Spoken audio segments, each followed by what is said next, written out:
Welcome to another episode, everyone. The BGF, a very strong group of people there in prison. Don't necessarily want to call them a prison gang. And they have a volatile, strong history. Let's get into it. Now, George Jackson, of course, was brutally murdered there in prison. One of the leaders of the BGF. Let's get into what happened with him. They killed their lawyer. They killed George Jackson's lawyer. I remember this. We'll talk about it as we go along. Berkeley, California, May 28, 1979, 11 p.m. Faith Stender answers her doorbell. A young woman in a blue hoodie. The woman steps aside. Behind her, Edward Glenn Brooks, 26 years old, recently paroled, a .38 revolver in his hand. He forces his way inside, ties up her 20-year-old son, her daughter, her lover, marches Faye to a desk in her bedroom. "Write it down," he says. She refuses. He cocks the gun. She writes, "I, Faith Stender, admit I betrayed George Jackson and the prison movement when they needed me most. 5 bullets, point-blank range, paralyzed from the waist down, dead by suicide 1 year later in Hong Kong. But this story doesn't start here. It starts 8 years earlier, San Quentin State Prison, August." So Faith Stender, she was George Jackson's lawyer. And she sort of got off of the case, and supposedly, allegedly, George Jackson wanted her to bring in a weapon, and she wouldn't do it. And George Jackson was, of course, as I said, unalive in 1971, August of 1971. Jonathan Jackson, his brother, was unalived in August of 1970. And some of the movement, the BGF, blamed his lawyer, Faith Stender, for some of what happened to George Jackson towards the end of his life. Therefore, years after he was brutally killed, they hunted her down. His comrades, as you just saw, shot her up. She was paralyzed. And a year after being paralyzed from the waist down, obviously life being extremely hard, and she just, whatever, couldn't take it, didn't want to deal with that anymore, and did what she did to herself. 21st, 1971, George Jackson runs across the prison yard. A 9mm pistol pulled from his afro. 3 guards already dead behind him. Tower guards take aim. 1 shot, he falls. The woman Brooks just executed, she was Jackson's lawyer. She made him famous, published his book, raised hundreds of thousands for his defense. The Black Guerrilla family, Jackson's creation, marked her for death.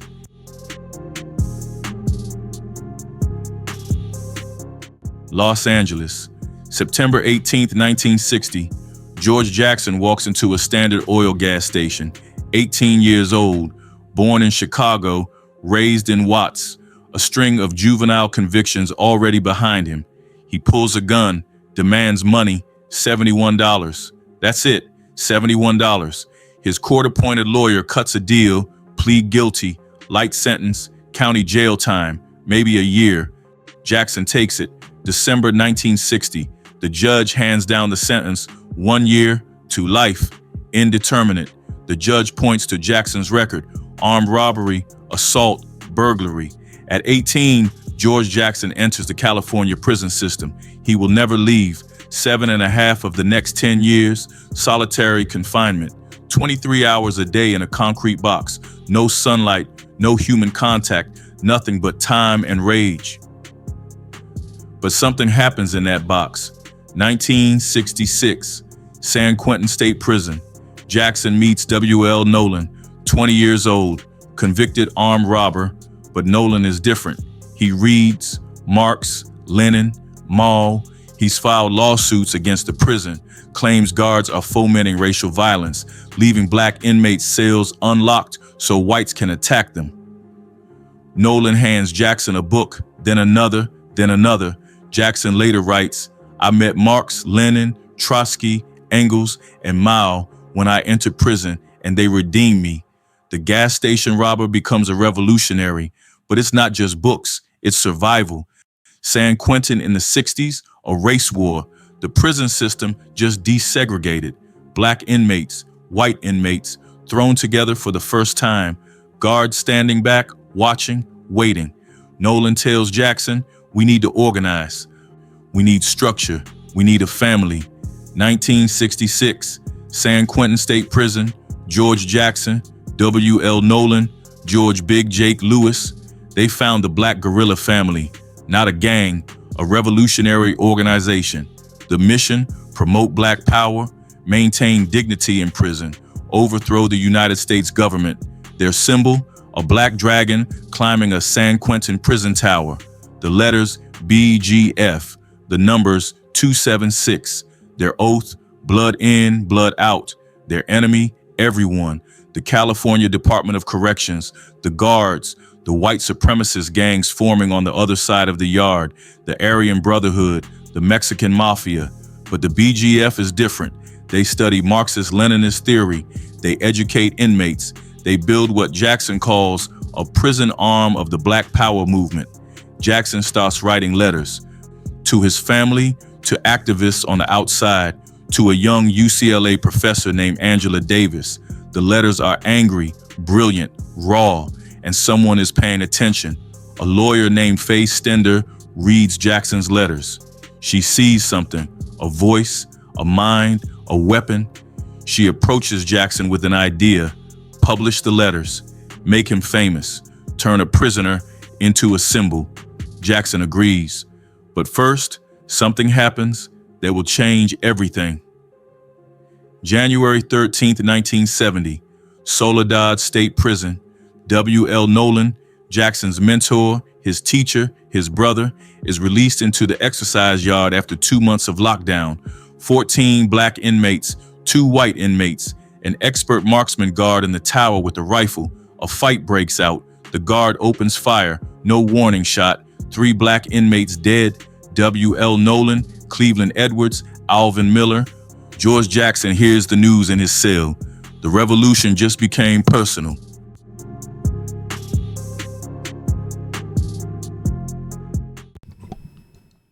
Yeah, and so far he's pretty accurate. That's pretty much how this stuff went down. I'm pretty familiar with this situation. And George Jackson, of course, a revolutionary, did indeed help to ignite the BGFs. And supposedly he had got a weapon in through the visiting area in an attempt to escape from prison. Took some guards hostage when he got back from the visiting area at gunpoint, unalived 3 guards, one of them having their throat slit, and then they killed George Jackson. It's a lot to this. January 16th, 1970, 3 days after the shooting, a Monterey County grand jury convenes.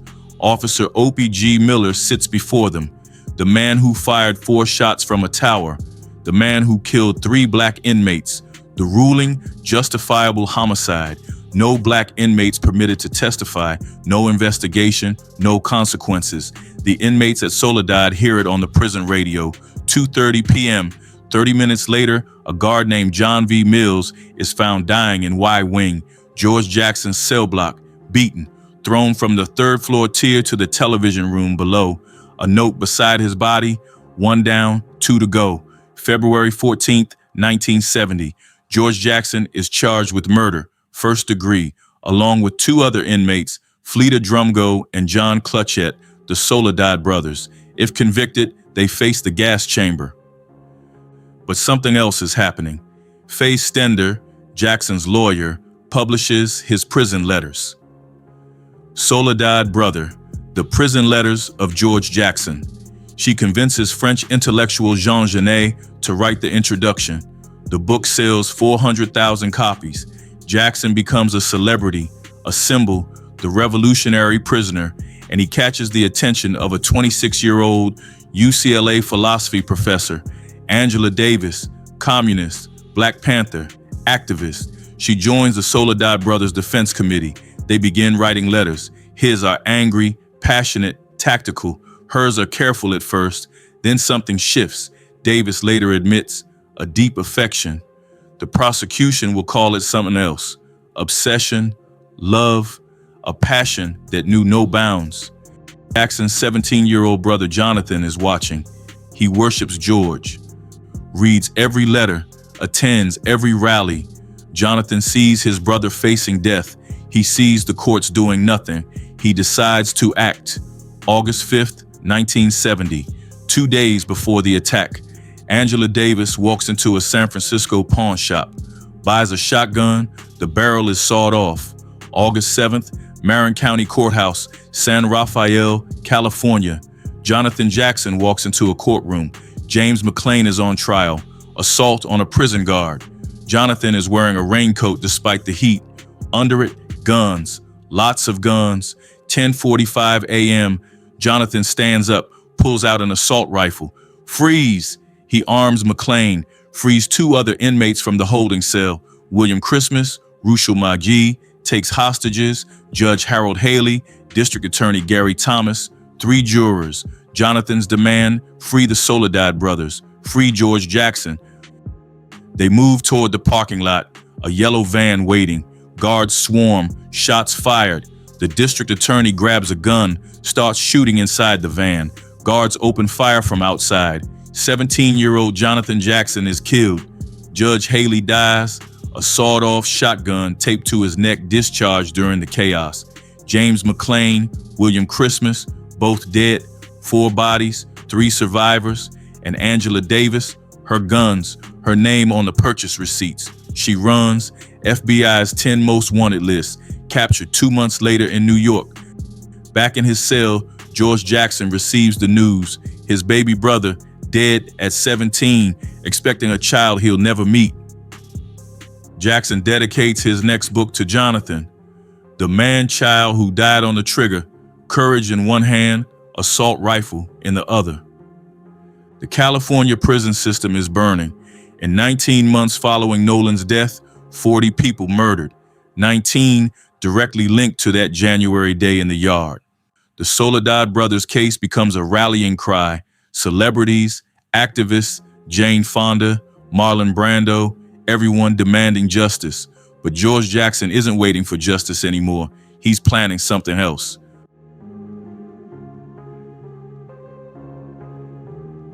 Faith Stender isn't supposed to be a radical. Born 1932, conservative.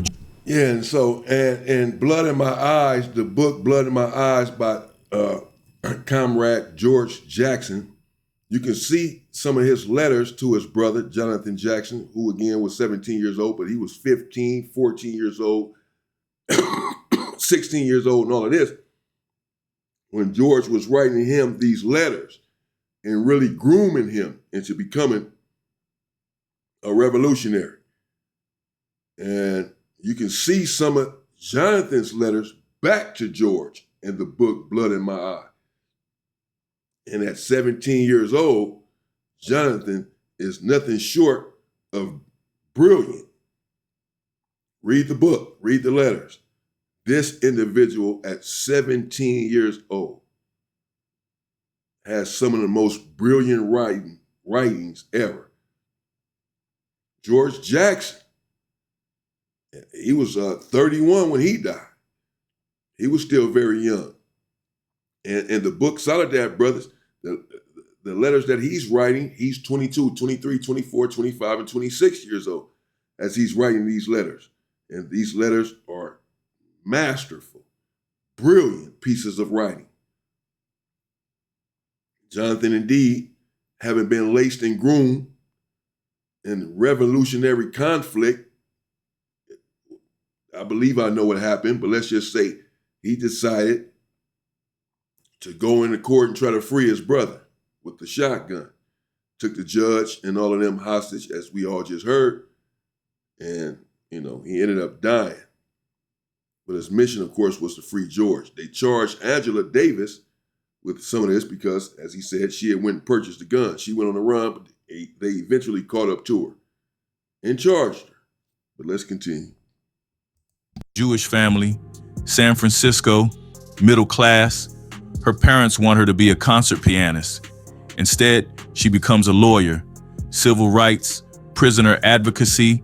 Berkeley in the 60s, she represents Black Panthers. Huey Newton, the most dangerous cases nobody else will touch. 1970, she reads George Jackson's letters from prison, hundreds of pages, raw, angry, brilliant. She sees an opportunity. Stender approaches Jackson with a proposal. Let me publish these, turn you into a symbol, a voice for the movement. Jackson agrees. Stender works for months, editing, organizing. She convinces Jean Genet, the French intellectual, to write an introduction. Legitimacy, prestige. October 1970. Soledad Brothers, the prison letters of George Jackson, hits shelves. It sells 400,000 copies. Jackson becomes a celebrity overnight. The revolutionary prisoner, the philosopher in chains. The book generates massive proceeds. Stender sets up a legal defense fund, hundreds of thousands of dollars, all for the Soledad Brothers' defense. She's made him famous, made him powerful, made him untouchable, but Jackson wants more. The requests start small, extra visits, better access, then they escalate. Bring me a gun, smuggle in explosives, help me escape. Stender refuses. She's a lawyer, an officer of the court. She believes in the system, broken as it is. She believes in legal defense, appeals, public pressure. Jackson doesn't believe in any of that anymore. The falling out is bitter, personal. Jackson feels betrayed. The woman who made him famous won't help him fight. Stender steps back from the case. 1972. She leaves the movement entirely, returns to civil law, tries to build a normal life, but the Black guerrilla family doesn't forget. 1974. A BGF document circulates in San Quentin, 22 pages. It reads, "Our support has been destroyed by the vultures who call themselves movement lawyers." Stender isn't named. She doesn't have to be. Everyone knows. The BGF's Revolutionary Corps has made a judgment. Faith Stender betrayed George Jackson, betrayed the movement. The sentence, death. They wait 5 years, 6, 7, 8. May 28th, 1979. Edward Glenn Brooks gets paroled, 26 years old, BGF member. He's been out less than a month. 11 p.m., Stender's Berkeley home. Brooks rings the doorbell. Her son Neil answers, 20 years old. Brooks pushes past him, gun drawn, rounds up the family. Neil, Stender's daughter, her lover, Joan Morris. He marches Faye to her bedroom, forces her to sit at a desk. "Write it," he orders. She refuses. He aims the gun at her head. She writes, "I, Faith Stender, admit I betrayed George Jackson and the prison movement when they needed me most." Brooks pockets the confession, demands money, $10 between them. Then he shoots her 5 times, point blank. Stender survives, paralyzed from the waist down, constant pain, nerve damage. She testifies against Brooks in January 1980. He gets 17 years, but Stender can't live with it. The pain, the fear, the knowledge that the movement she dedicated her life to wants her dead. May 1980, Hong Kong. Faith Stender takes her own life, 48 years old. The revolution has claimed another victim, but Brooks, March 1984, Folsom Prison. 2 inmates attack him, stab him 9 times. A fight between BGF factions. Even the executioner gets executed. The Black guerrilla family doesn't forgive, and it doesn't forget, not even its own.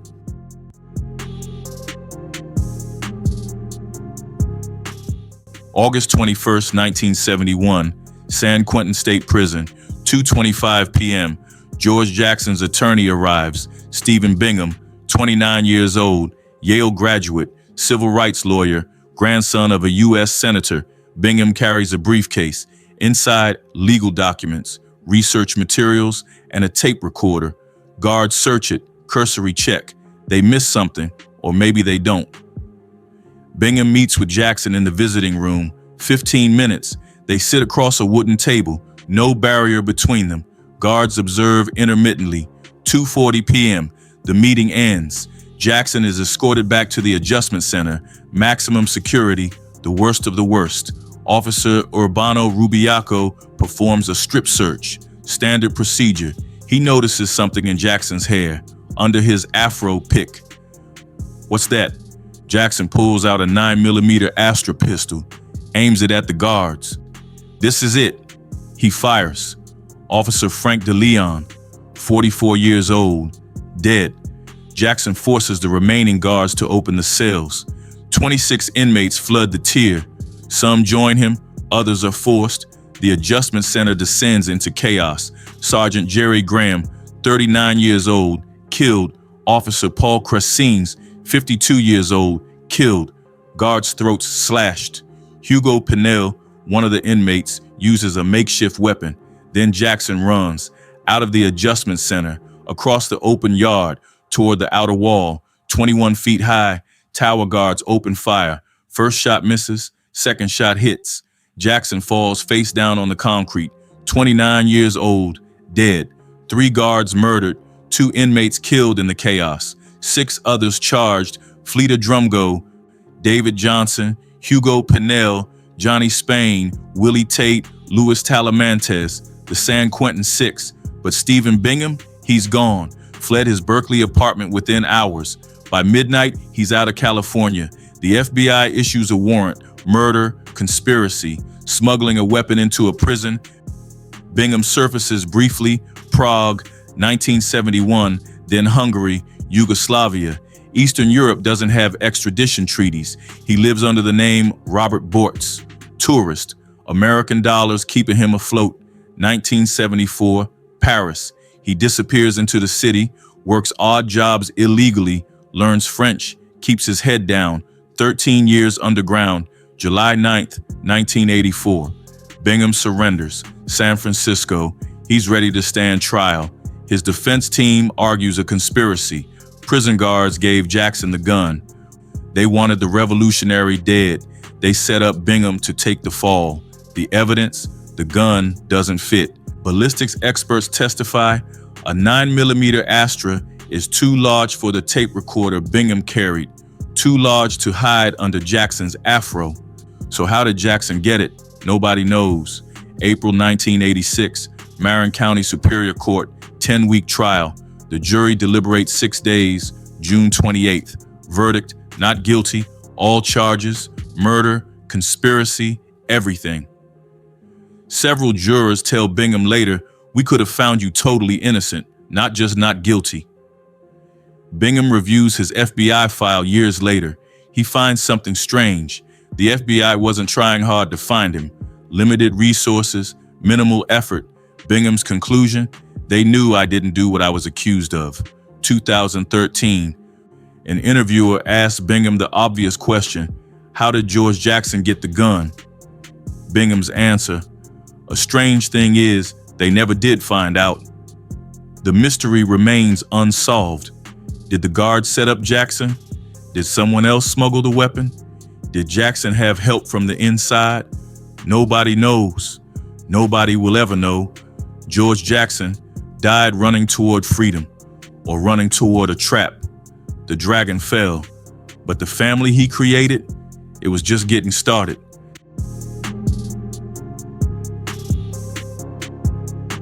August 22nd, 1989, West Oakland, 145-6 9th Street. Huey P. Newton walks out of a crack house, 47 years old, co-founder of the Black Panther Party, revolutionary icon, the man who inspired George Jackson, the man who inspired the BGF. A young dealer approaches. Tyrone Robinson, 25 years old, Black guerrilla family. Words are exchanged. An argument over money, over drugs, over respect. Robinson pulls a gun, 3 shots, point blank. Huey Newton dies on the sidewalk. The revolution eats its father. The relationship between Newton and the BGF had been rotten for years, 2 decades of tension. Former Black Panthers joined the BGF in prison. They watched Newton on the outside, free, famous, rich from book deals, while they rotted in cells. Newton's addiction didn't help. Crack cocaine, heavy use, and worse, he was extorting BGF drug dealers, using his name, his reputation, demanding free drugs. The BGF leadership had enough. Robinson later tells police he acted alone. Personal dispute, nothing more, but everyone knows, Oakland knows, the BGF knows, the streets know, this was a hit. August 1991, Tyrone Robinson convicted, 32 years in prison. The irony is almost too much. George Jackson founded the BGF as the prison arm of the Black Power movement. He worshipped Huey Newton, read Newton's writings, adopted Panther ideology, and 18 years after Jackson's death, the organization he created murders the man who inspired it. The BGF isn't about revolution anymore. It's about money, territory, power. That's just how it is with every gang. They eat themselves. They unalive one another all of the time. The hierarchy gets into it. Jealousy and envy comes into play, and it happens all of the time, bro. You end up killing the leader and all of that. Huey Newton had ended up, incurring a drug problem, as many people do, but he was still a strong individual. But the brass, the hierarchy, and the movement, they wanted him out of the way for many reasons. This goes on throughout our history, bro. There was a lot going on here with the BGFs in prison in Quentin and in Soledad at the time. And I brought some of the story before. Indeed, George Jackson, he was on trial fighting for his life, because once you have life in prison and you catch a murder in prison, if you are convicted of that murder, it's an automatic death penalty. If you already have life and you're convicted of a murder in prison, it's an automatic death penalty.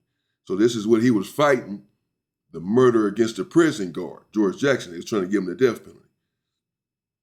And the prison guard was murdered because there were black and white inmates on the yard fighting, as this individual here had alluded to, which is prevalent, particularly back in those days.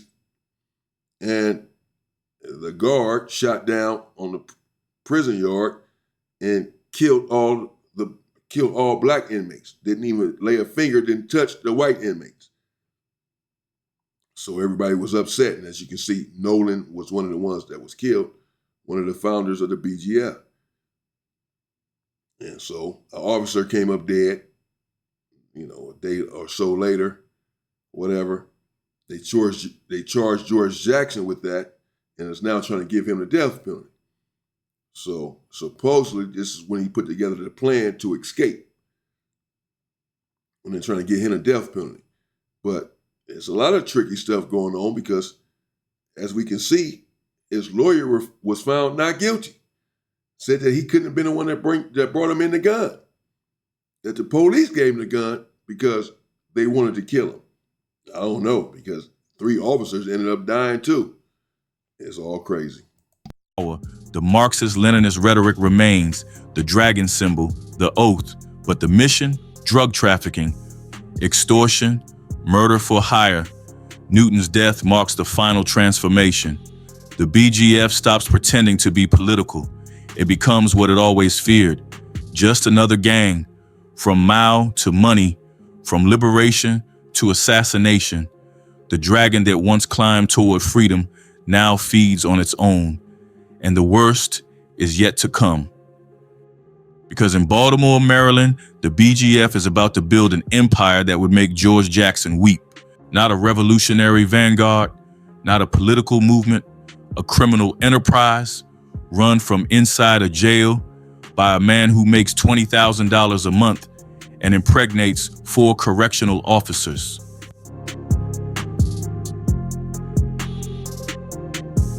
Baltimore City Detention Center, 2009, The BGF arrives in Maryland in the mid-90s. By 2009, they own it. They call their system regimes, street corners organized like military units. Each regime, a bubble, reports to a bushman, territory, hierarchy, discipline. But the real power, inside the walls. Tavon Bulldog White, 36 years old, awaiting trial, attempted murder, gang enhancements. He's locked up, but he's not powerless.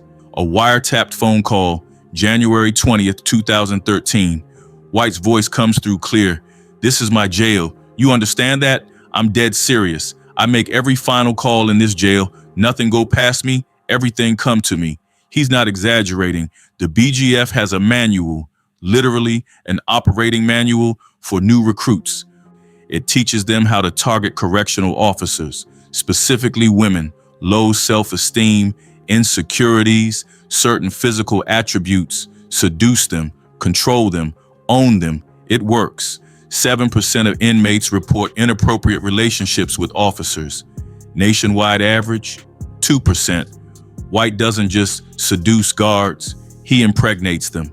4 correctional officers, 5 children, Jennifer Owens, 31, Tavon, tattooed on her neck, Katara Stevenson, 24, Tavon, tattooed on her wrist, Chania Brooks, 27, Tiffany Linder, 27. White buys them cars, Mercedes-Benz, BMW, Acura, diamond rings. They smuggle contraband in their shoes, in their hair, in their underwear, cell phones, drugs, tobacco, cash. White makes $20,000 a month from a jail cell. Over half, 325 officers, are involved in smuggling. Court documents prove it. The BGF doesn't control part of the jail. They control all of it. April. Crooked. And most of them are crooked. They're venal. The officers. They have to supplement their incomes there in prison. Yes, certainly this is how some of the contraband gets in. They're not getting a lot of money working at CDC. They get more than an average job, I suppose, because it's a dangerous situation. But it's a prime opportunity to supplement your income there. You're around a bunch of criminals and people who don't care and lack morals, and you end up falling into that same thing, and you exploit the situation until you get caught up. 325 officers, it's a prevalent thing in there. 23rd, 2013. Federal agents move, 44 people indicted, 27 are correctional officers. All 4 of White's baby mamas charged, convicted, prison time. White himself, 12 years federal, runs concurrent with 20 years state for attempted murder. But here's the thing. White cooperates, testifies against his co-defendants. The BGF doesn't forgive that. A former prosecutor is asked, will White survive? He'll be hunted the rest of his life, from George Jackson's Marxist manifestos to Tavon White buying guards, luxury cars with drug money, from overthrow the government to this is my jail. The revolution is dead. The enterprise is thriving, and it's about to get worse.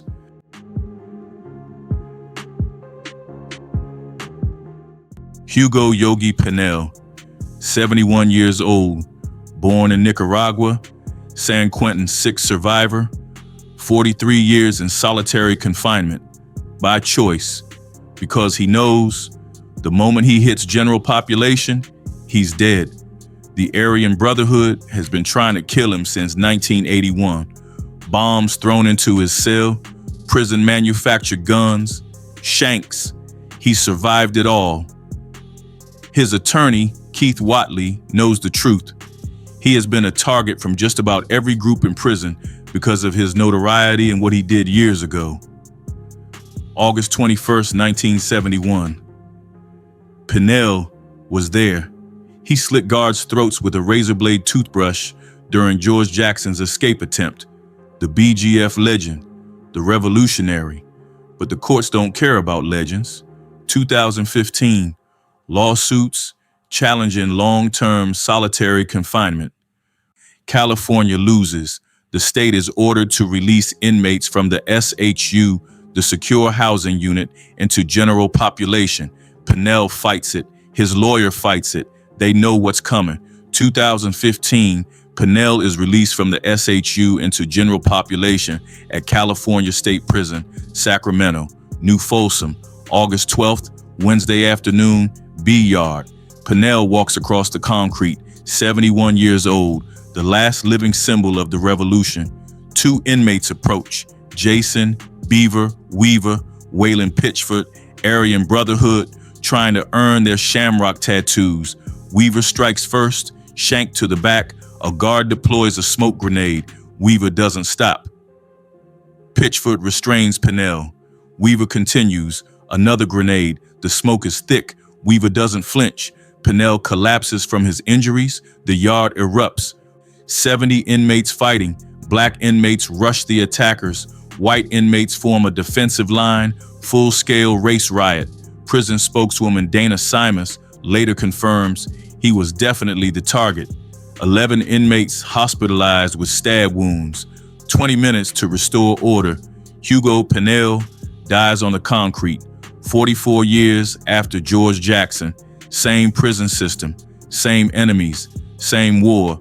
The BGF loses its last connection to the revolutionary past. Weaver and Pitchford earn their place in the Aryan Brotherhood. The cycle continues. Outside the prison, activists hold vigils, call Pinell a political prisoner, a freedom fighter. Yogi Bear, the counterculture icon. Inside the prison, he's just another body. The dragon George Jackson built is fully transformed. No more revolutionaries, just gangsters. No more Marxist theory, just murder for hire. The black guerrilla family survives, but the revolution died on a prison yard in 2015.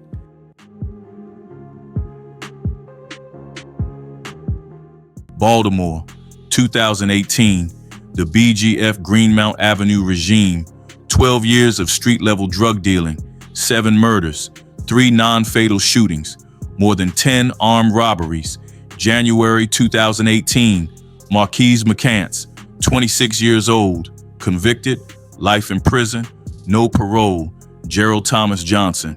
Jeezy, life, Kenneth Jones. K. Slay, life, March 2019. Sean Thomas, 38, high-ranking member, controlled the 2700 block of Greenmount Avenue. 35 years, federal prison, September 2024. David Warren, 32, BGF hitman, 467 months, 38 years. The feds keep coming. The BGF keeps operating. A current inmate interviewed in 2014 puts it simply, inmates are still smuggling contraband, still accessing guards. The game doesn't stop. Only the players change. $71. That's what George Jackson stole in 1960. $71 that bought him life in prison, life in solitary, where he read Marx, where he met Nolan, where he founded the black guerrilla family to fight oppression. Faith Stender made him famous. He asked for weapons. She said no. 8 years after his death, the BGF executed her. Angela Davis loved him. His brother died trying to free him. George died running toward freedom or a trap set by guards who wanted him dead. Stephen Bingham maybe smuggled the gun, or maybe the guards did. Nobody knows. The mystery died with Jackson. Huey Newton inspired the revolution, inspired the Panthers, inspired Jackson. In 1989, a BGF member shot him over crack cocaine. Hugo Pinell survived 43 years in the hole. The courts freed him. The Aryan Brotherhood killed him 5 days later. The last revolutionary dead on a prison yard. Tavon White ran a jail from his cell, impregnated 4 guards, made $20,000 a month. They tattooed his name on their bodies. The BGF was founded to fight oppression. Today, they are the oppression. From 70. Wow. I want to get so deep into it, man, because I know everything about that situation, man.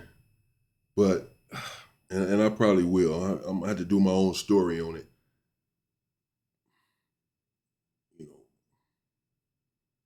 know, a lot of this is upsetting.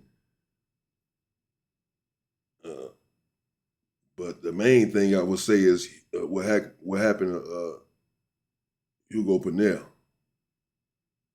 When they released him from the hole after 43 years and they killed him there in Folsom, that bothers. That should have never happened. He should have had better protection around him. They should have never been able to get to him. You know, we died too easy, bro. We died way too easy, man. Black people, we died too easy, bro.